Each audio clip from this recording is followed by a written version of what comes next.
Hello, and thank you for joining me for our Parents and Guardians talk. My name is Danielle, and I work in the Schools and Colleges Liaison team at the University of Northampton. We work with post-16 students in schools and colleges across the UK, informing and inspiring them about higher education. This presentation today is dedicated to you, the parents and guardians. We hope to cover lots of information to advise you on how you can support your student throughout their university application journey. Before we start, throughout the presentation, I am going to be referring to your son, daughter, granddaughter, niece, nephew, younger brother or sister as a student, just to make it easier, as I can imagine we have a mix of audience today, from parents, guardians, to grandparents, to older siblings. In this session, we will cover the following. So what happens next once your student has now applied for university, student finance and all the key information that you need when it comes to submitting the student finance application, accommodation, support services available to your student while studying at the University of Northampton, and the safety and welfare of your student whilst they're studying with us. What happens next? By now, your student should have received a decision from each of their 5 university choices through UCAS Track. Students will receive either an unconditional offer, a conditional offer, or a rejection based on the 5 choices that they have made.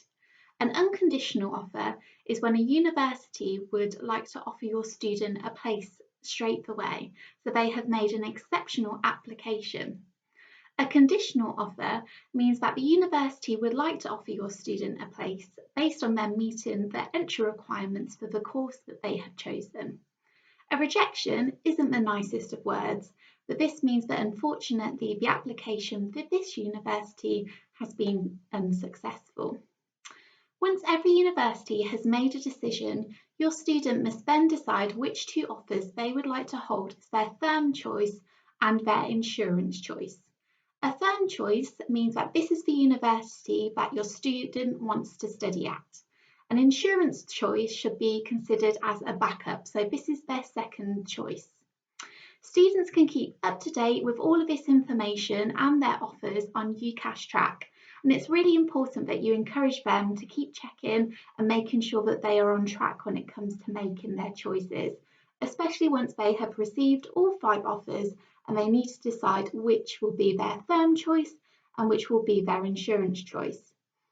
It's really important that they reply to all of these offers before the deadline, and the deadline is indicated on UCAS Track. Failure to do so means that there is an instant rejection for all of the offers that they have received.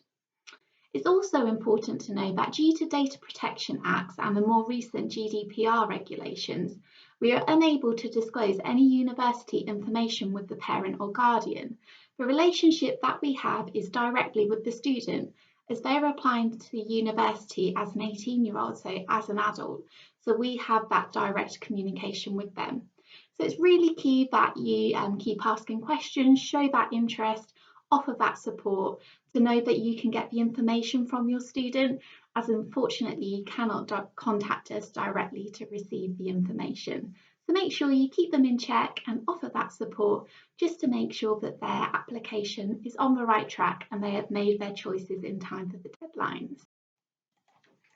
This next section that I'm going to cover is all about student finance. You may already have a student currently studying at university who is part of your household, or it might be that you've already clued up on everything student finance, thanks to the schools and colleges sharing the key information with you. As I mentioned, it is a really big topic, so we're going to cover it in the next couple of slides, just to make sure that you're clued up and got all of the information needed to ensure that you can submit the student finance application. So when going to university, there are 2 costs associated with it. The first cost being the cost of tuition and the second being the cost of living. On behalf of the UK Government, Student Finance England supply 2 loans to home and EU students to cover these costs. The first loan being the tuition fee loan. So the full and part-time home and EU students, tuition fee loans cover the full cost of tuition each year, which is currently £9,250. A student can apply for the tuition fee loan through Student Finance England. Once they've received the loan itself is paid directly to the university. So at no point will your student see that £9,250 appear in their bank account. It is paid directly to the university from Student Finance England. The second of the loans available is the maintenance loan, and again, this is applied for in the same process as the tuition fee loan, all done online through Student Finance England. The maintenance loan is a bit more complex in comparison to the tuition fee loan. This is because the tuition fee loan is the set amount of £9,250, whereas the maintenance loan is based on household income. So the amount a student is entitled to can vary depending on each individual situation. The easiest way to think about it is everyone is entitled to something, but you just might not be eligible for the full amount. The table on this slide gives you an indication of what your student may be entitled to, because Student Finance England take into account household income, whether your student decides to stay at home while studying at university, or if they decide to live elsewhere. So this table just gives you an indication of what they could be entitled to. The maintenance loan gets paid directly into your student's personal bank account, as they will be responsible for managing the money that they receive. Typically, this goes towards living costs, so if they do choose to live away from home, it will go towards accommodation. Also, when it comes to travel and transport, if they are commuting to university. In addition to the maintenance loan and the tuition fee loan, Student Finance England also have additional allowances available to students, and these are non-repayable allowances. These are dependent on your student's situation, and you can find out more information online if you go directly to the Student Finance England website. In addition to that, our university offers scholarships and bursaries to our students. Scholarships are based on academic achievement, where a bursary is based on the financial situation of the student. To find out more about the scholarships and bursaries, which are also non-repayable, so if your student is eligible, they will have that money to keep and to spend. To find out more information about this, it can all be found on our website. As mentioned previously, the maintenance loan is assessed based on household income. So in order for Student Finance England to assess and identify how much your student will be entitled to, they need to have information about your household income and details such as your national insurance number, as well as forms of identification. You submit all of this information online. So it's important to know that applications for Student Finance England are now open for the academic year starting in September. So your students can apply for student finance right now. They need to set up a login details, complete their section of the application form. Once they have completed their section, you will receive a link from Student Finance England within 24 hours, and it is here where you submit your details. This is where you submit information about your household income, your national insurance number, as well as any forms of identification that may be required. On the slide, it lists the taxable earned income that Student Finance England are looking for. So this includes wages, salaries, tips and other taxable employee pay, long-term disability benefits received prior to minimum retirement age, and the net earnings from self-employment. It's important to remember that the household income is assessed purely on the parents' or sponsors' household income. So even if your student is currently working part-time during their studies, this information will not be taken into account. It's based purely on the parents and sponsors. They also ask for information about any other child dependents that you may have, as well as any other students in your household that are currently studying at university. So it's quite a big application to complete, so make sure you set some time aside and complete it fully, just to make sure all of the information is submitted.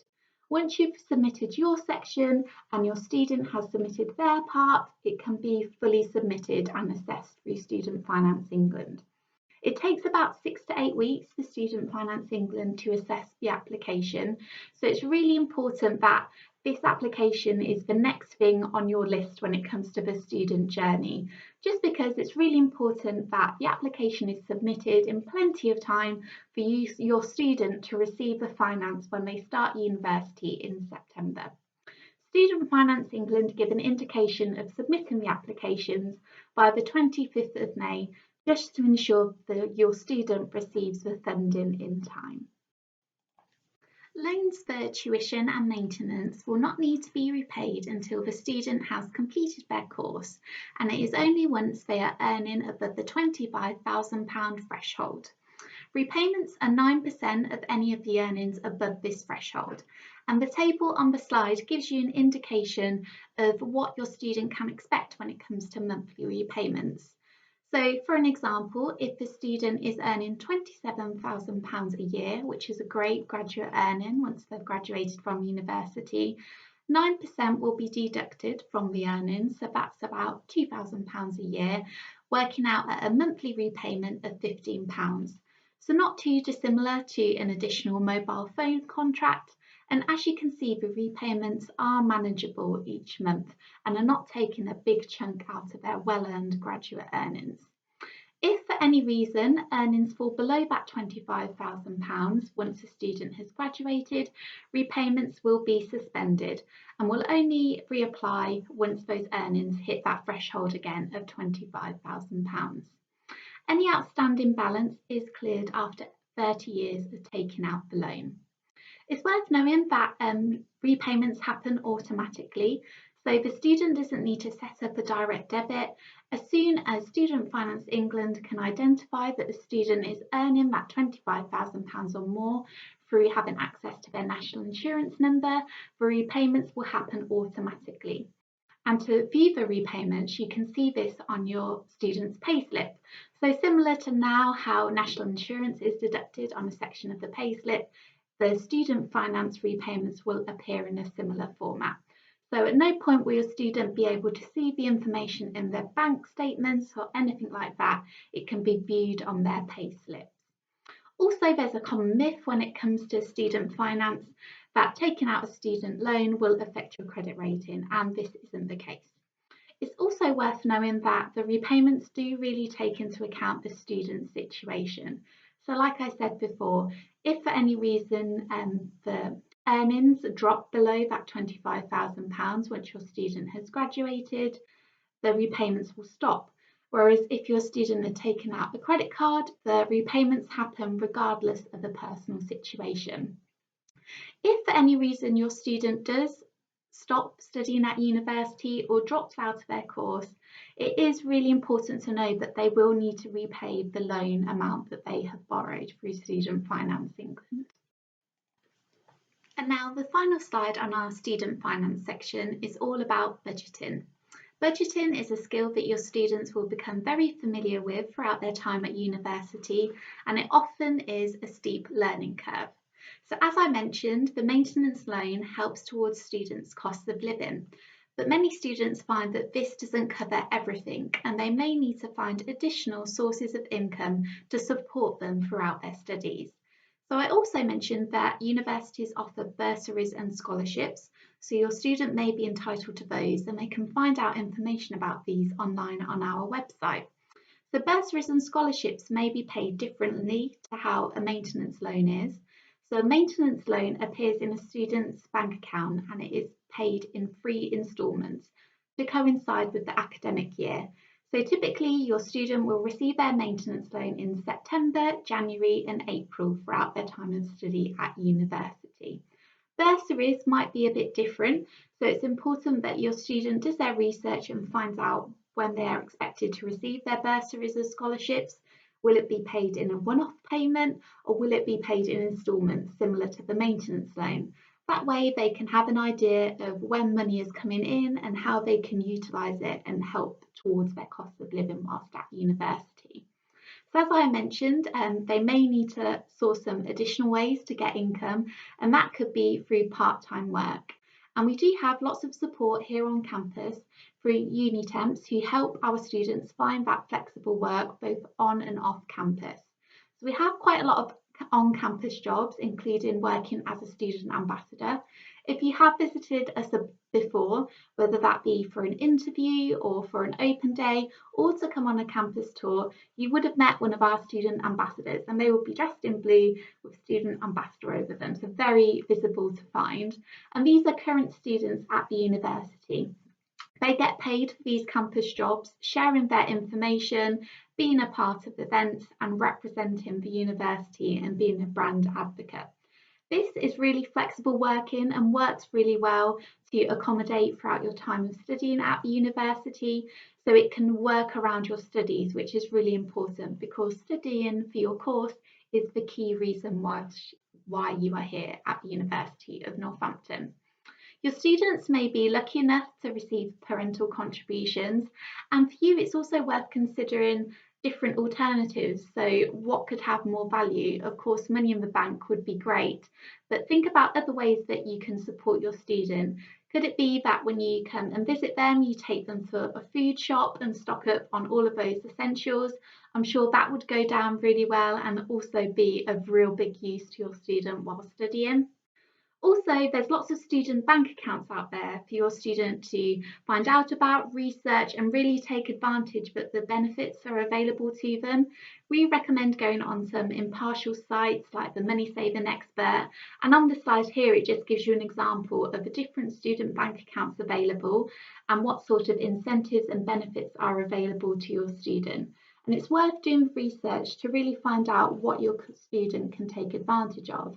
For example, if they're going to be travelling regularly on the train, could it be that they take a student bank account that offers that free rail card, which will become really useful? Or is it that your student wants to earn cash back and a few money incentives? It's definitely worth doing the research and taking advantage of the bank accounts available to them. Also, being a student comes with lots of discounts and benefits when it comes to shopping. So whether that's online or in store, lots of retailers offer student discount. And one of the first sort of port of calls for your student to do is to sign up for an NUS card, sign up for lots of the student apps, so uni days, just to get the access to all of these great offers so they can really take advantage of it and the discounts available to them. And it's not just through retailers, there's also gym memberships, there's also through rail, transport, coach, travel. You can also get discounts through them as well as going out to restaurants if they want to treat themselves after submitting an assignment on and meeting the deadline. Also unique to the University of Northampton is our benefits package. So we understand there is a significant starting cost when it comes to studying at university, so a lot of outgoings. So we want to make sure that all of our students are on a level playing field, which is why we offer them a great benefits package which is included as part of their tuition fee. I will cover the benefits package in a lot more detail in the next couple of slides. Another big decision that your student needs to make is in regards to accommodation. So whether they choose to stay at home while studying at university, or if they decide to move away from home and live in halls of accommodation. There are great financial benefits if your student does decide to stay at home while studying, but there is that sacrifice of maybe losing out on the student experience. If your student does decide to stay at home, as a parent or guardian, it's really important that you support them and encourage them to get involved and make the most of the student experience available to them. So they might not be meeting students who they're living with rather than staying in halls of accommodation, but there are lots of opportunities to get involved in the student life aspects of university.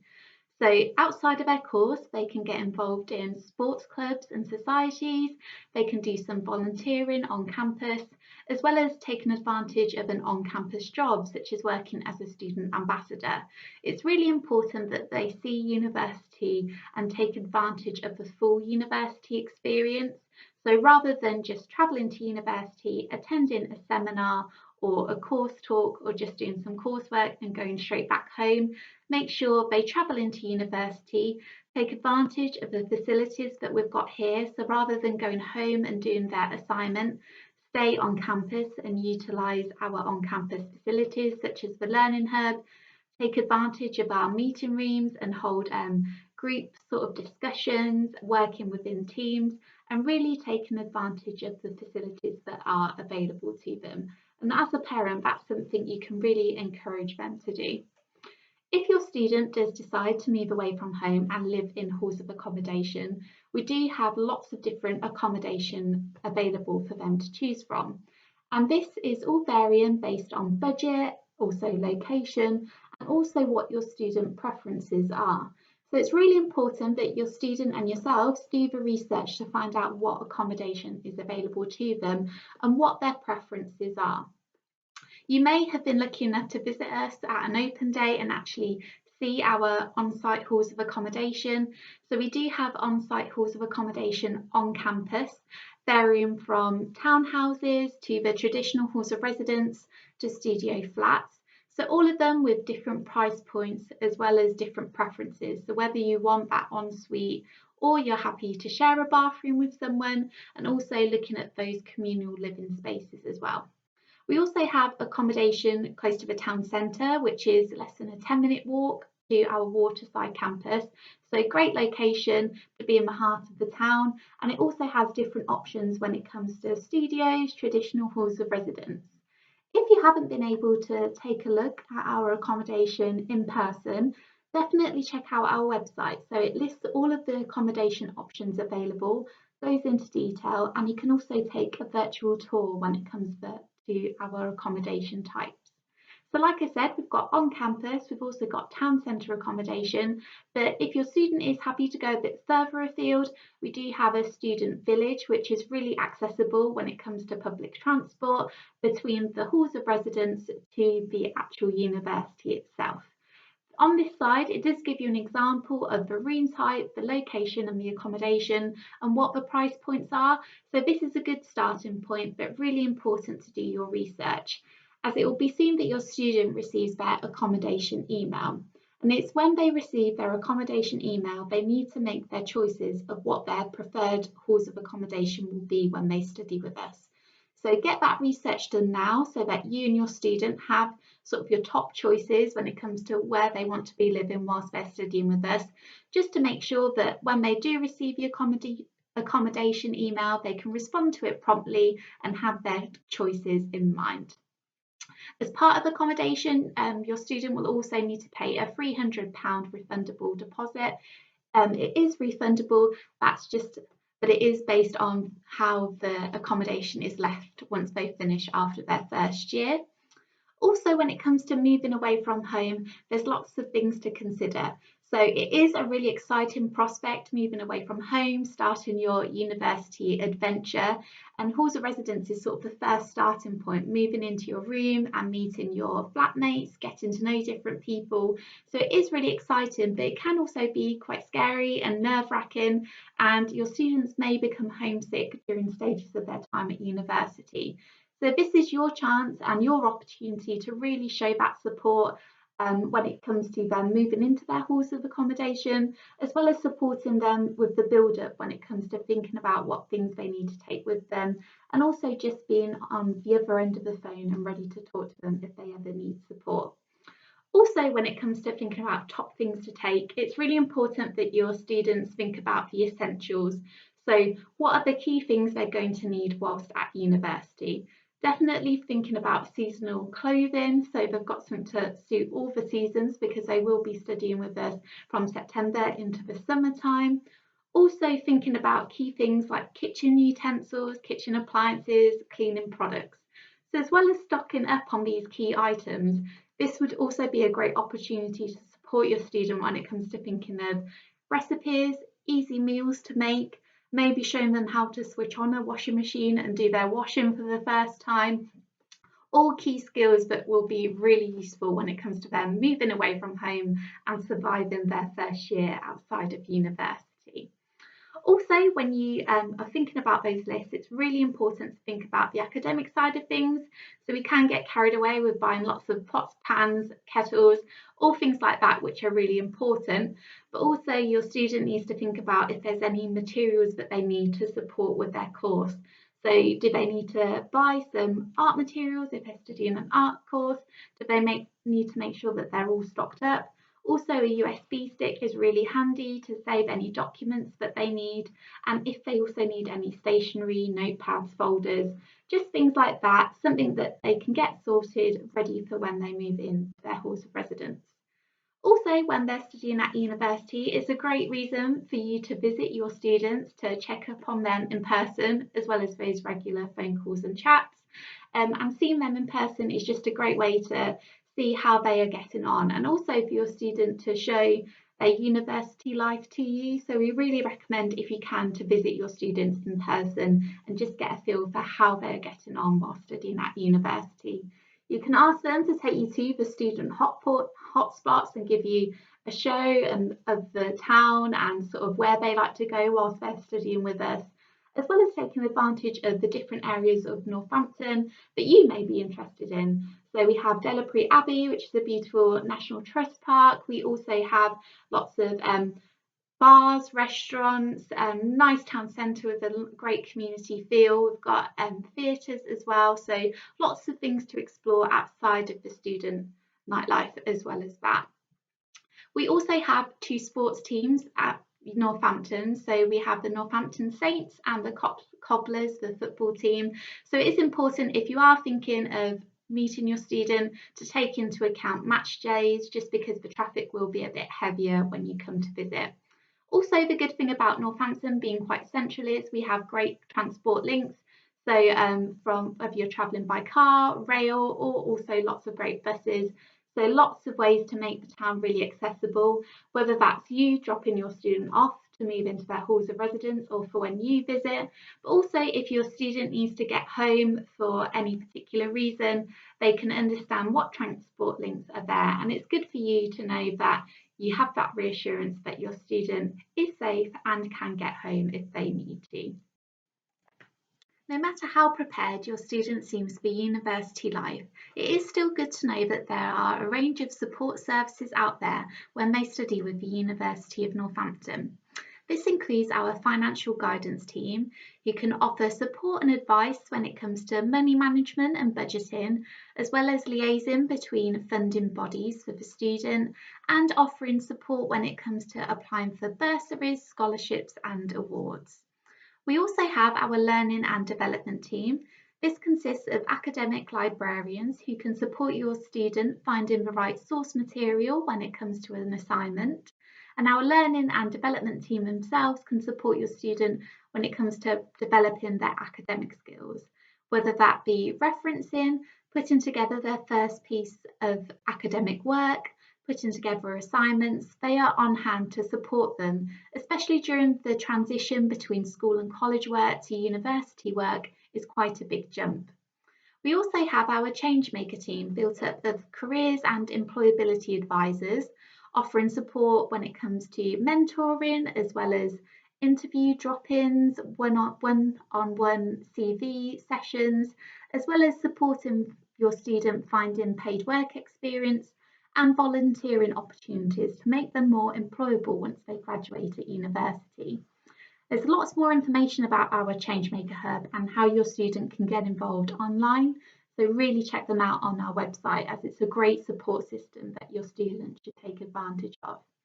We also have our Students' Union, so as soon as your student starts at the University of Northampton, they will automatically be enrolled and become a member of our Students' Union. All our sports clubs and societies are funded and supported by the Students' Union, so there is no additional cost for your student. And it's a great opportunity for them to get involved and take advantage of the full student experience, learning a new sport, meeting new people and being a part of different societies. So our sports clubs range from rugby to archery to trampolining, and being a part of the team means that you get access to professional coaching for that sport. Costs are covered when it comes to transport for games and matches, and also the kit is supplied as well. When it comes to societies, they range from being course specific, so we have a law society, to the more obscure, as we have a Disney loving society. And equally, if you can't find a society that you want to be a part of, but you want to set up your own, you can do this. And this is just what our Salsa Dancing Society did, and they're still dancing away now. You also, when you start at the university, your student will be allocated a personal tutor who will support them throughout their time while studying at the university. So acting as a great point of contact for any questions, any support and guidance that they need throughout their time in reference to their studies. It's completely up to the student how often they choose to meet their personal tutor. They might want to meet up with them once or twice a week just for that quick chat, whether that be face-to-face or over email or a call. Also, it's entirely up to your student if they want to have the details, but then they just take advantage of the personal tutor when they need to. So they'll only reach out to them if they do need that support. But it's really reassuring to know that they have that personal tutor assigned to them and they are available to talk and meet and to support them throughout their time at university. And finally, we have uni temps. So I mentioned them earlier, and they look after all of our part-time and flexible working on campus and can support your student when trying to find that part-time work, earn that additional income, as well as supporting them and sourcing that work for them. As I mentioned before, when studying at the University of Northampton, we want all of our students to be on a level playing field with access to all of the same opportunities. With this in mind, we offer our students the following benefits included within their tuition. So all full-time undergraduate students receive a brand new laptop. This is theirs to keep throughout their time of study and once they graduate. A really useful tool and one less expense to think about when it comes to studying at university. All of your students' essential reading is available from our library. Any travel and accommodation will be funded for compulsory course trips. As I mentioned earlier, all of our sports clubs and societies are free with the Students' Union. We also offer Northampton Employment Promise managed by our Changemaker Hub, and I'll cover this in a bit more detail in the next slide. It's really important to check out the benefits that are available to your student, and more details about these can be found online. And it's really good that they can take advantage of this. We are very confident that our students will leave us with a good degree and a range of skills, making them really employable once they graduate. But we do understand after graduating it can be difficult and students may need some additional support to help them find that employment, which is why at the University of Northampton we have put together our Employment Promise. So if a student hasn't found employment within 12 months of graduating from university, we will secure them with a 3 to 6 month paid internship or support them into postgraduate study. This is all managed through our Changemaker Hub, and I have mentioned them previously on other slides. So our Changemaker Hub can support your student throughout their time at university, and they can take advantage of a range of opportunities, including mentoring with other students and academic staff, taking part in paid and voluntary work and internships, investigating areas that they're interested in and gaining that experience to find out if it's right for them. They can also volunteer and take part in international trips. So there's lots of opportunities there. And while studying at the university, they take part in some of our Changemaker awards, including our Employability Plus Gold Award or our Changemaker Gold Certificate. And by completing these while studying with us at university and achieving a 2-2 degree or a pass at HND, they will be able to take advantage of our employment promise and the support that we can offer them once they graduate from university. And finally, the safety and welfare of your student while studying with us is really important. We have on-site 24-hour security. We also have a residential life team on campus, built up of professionals as well as current students to offer that support and advice and just be a different person to talk to and chat through a situation. We also offer information and guidance within private sector accommodation. That's because it's quite often that students move out of halls of residence and move into private accommodation with their friends in their second and third year.